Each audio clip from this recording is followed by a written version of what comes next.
Halo semua, hari ini kami dari kelompok 4 akan mempresentasikan tentang serikat karyawan.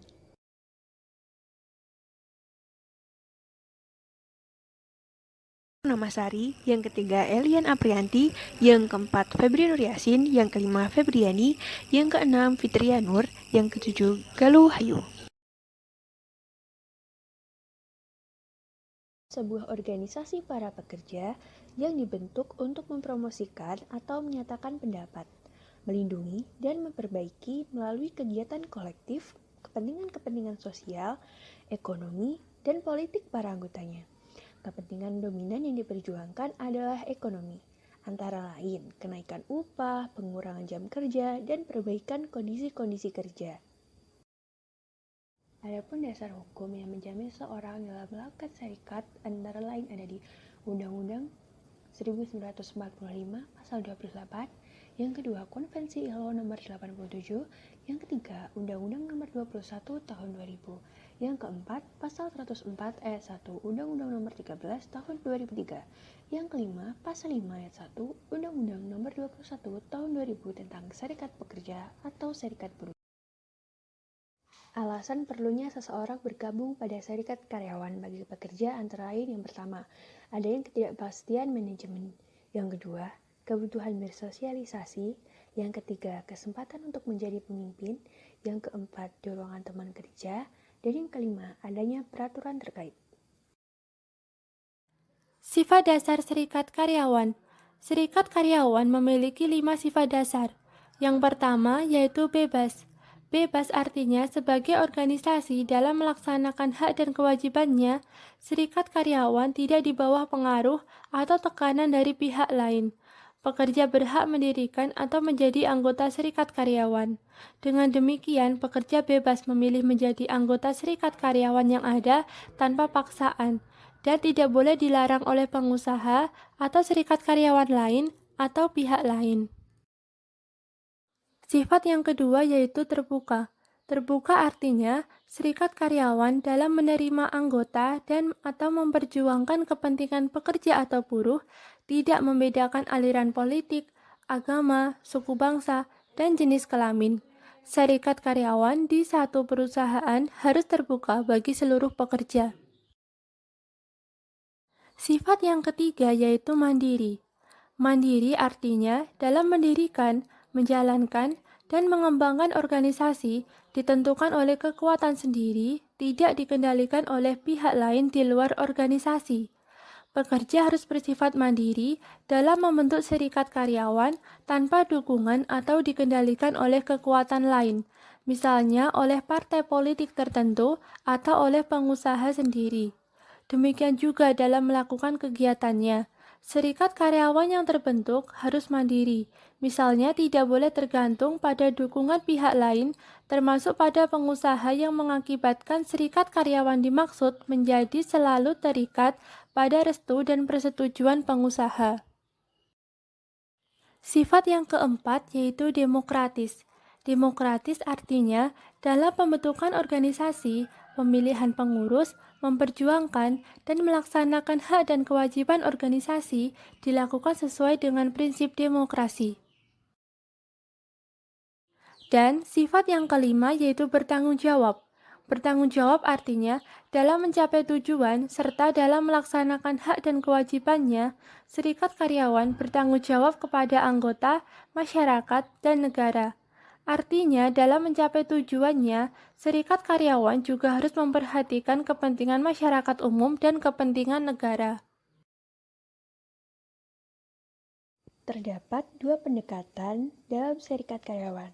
Yang pertama, bisnis unionism, yaitu misi pergerakan untuk melindungi para karyawan, meningkatkan kesejahteraan mereka, menuntut kenaikan gaji, memperbaiki kondisi-kondisi kerja, dan membantu karyawan pada umumnya.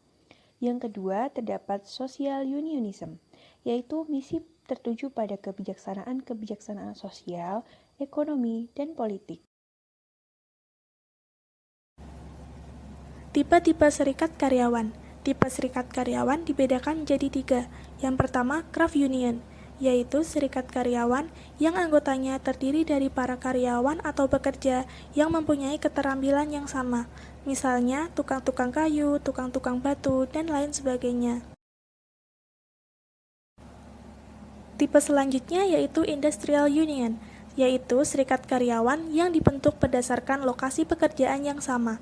Serikat ini terdiri dari pekerja yang tidak berketerampilan maupun yang berketerampilan yang ada dalam suatu perusahaan tanpa memperhatikan sifat pekerjaan mereka. Tipe yang ketiga yaitu Mixed Union, yaitu serikat karyawan yang mencangkup para pekerja terampil, tidak terampil, dan setengah terampil dari suatu lokal tertentu, tidak memandang dari industri mana. Bentuk serikat karyawan ini mengkombinasikan antara craft union dan industrial union. Tujuan serikat karyawan. Hal ini tidak terlepas dari tujuan serikat pekerja atau serikat buruh itu sendiri yang tertuang pada UU Nomor 21 Tahun 2000 Pasal 4 Ayat 1 yang berbunyi, Serikat pekerja atau serikat buruh, federasi dan konfederasi serikat pekerja atau serikat buruh bertujuan memberikan perlindungan, pembelaan hak dan kepentingan, serta meningkatkan kesejahteraan yang layak bagi pekerja atau serikat dan keluarganya. Tujuan keseluruhan dari serikat karyawan yaitu pertumbuhan yang terus-menerus.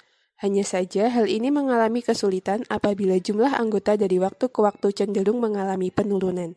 Penurunan jumlah bisa menjadi menurunnya kekuatan bagi serikat. Kondisi ini mendorong serikat untuk menggalang anggota baru yang potensial. Kekuatan yang dimaksud di sini yaitu sejumlah alat atur eksternal yang dapat digunakan oleh organisasi. Serikat Manfaat yang diperoleh melalui adanya serikat karyawan antara lain, yang pertama, wadah perjuangan hak yang tidak direalisasikan pemberi kerja, yaitu pengusaha atau perusahaan. Yang kedua, wadah pemersatu pekerja berjuang bersama untuk kepentingan kerja. Yang ketiga, tempat bagi pekerja memikirkan bersama persoalan yang dihadapi di tempat kerja, baik secara individu maupun persoalan bersama.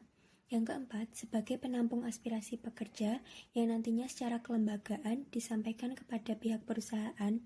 Yang kelima, media komunikasi dan koordinasi yang efektif antara pekerja dan pengusaha. 6.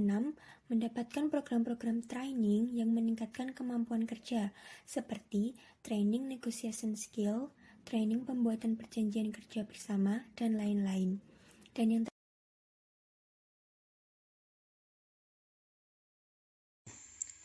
Hak dan kewajiban serikat buruh telah diatur pada pasal 25 sampai dengan 27 Undang-Undang Serikat Buruh. Hak serikat buruh diantaranya 1. Membuat perjanjian kerjasama dengan pengusaha. 2. Mewakili pekerja atau buruh dalam menyelesaikan perselisihan industrial. 3. Mewakili pekerja atau buruh dalam lembaga ketenagakerjaan. 4.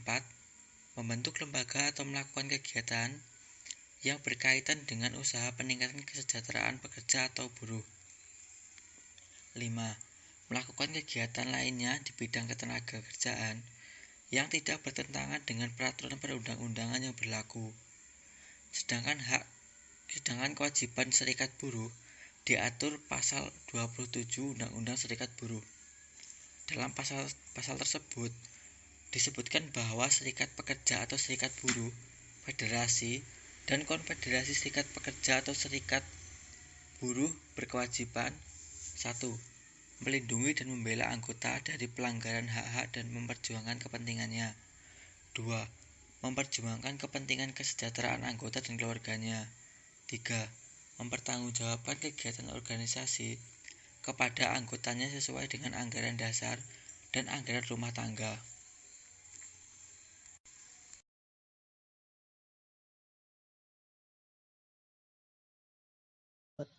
Yang pertama, menampung aspirasi dan keluhan pekerja, baik anggota maupun bukan anggota serikat pekerja yang bersangkutan. Yang kedua, menyalurkan aspirasi dan keluhan tersebut kepada manajemen atau pengusaha, baik secara langsung atau melalui lembaga bipartit. Yang ketiga, mewakili pekerja di lembaga bipartit. Yang keempat, mewakili pekerja di tim perunding untuk merumuskan perjanjian kerja bersama. Yang kelima, mewakili pekerja di lembaga-lembaga kerjasama ketenagakerjaan sesuai dengan tingkatannya, seperti lembaga tripartit, P4D dan P4P, Dewan Keselamatan dan Kesehatan Kerja, Dewan Latihan Kerja, dan lain sebagainya.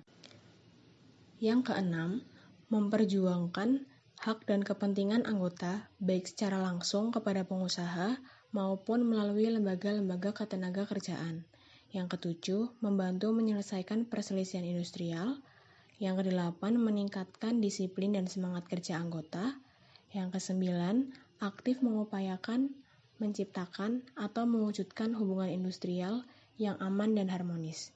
Dan yang terakhir, menyampaikan saran kepada manajemen baik untuk penyelesaian keluh kesah pekerja maupun untuk penyempurnaan sistem kerja dan peningkatan produktivitas perusahaan.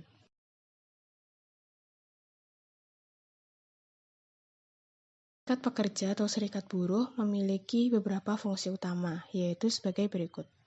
Yang pertama, sebagai pihak dalam pembuatan perjanjian kerja bersama dan penyelesaiannya. Kemudian, sebagai wakil pekerja atau buruh dalam lembaga kerjasama di bidang ketenaga kerjaan sesuai dengan tingkatannya.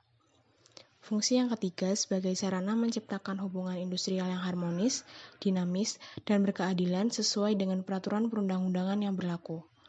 Fungsi selanjutnya yaitu sebagai sarana penyalur aspirasi dalam memperjuangkan hak dan kepentingan anggotanya. Kemudian sebagai perencana, pelaksana, dan penanggung jawab pemogokan pekerja atau buruh sesuai dengan peraturan perundang-undangan yang berlaku. Dan fungsi yang terakhir sebagai wakil pekerja atau buruh dalam memperjuangkan kepemilikan saham di perusahaan.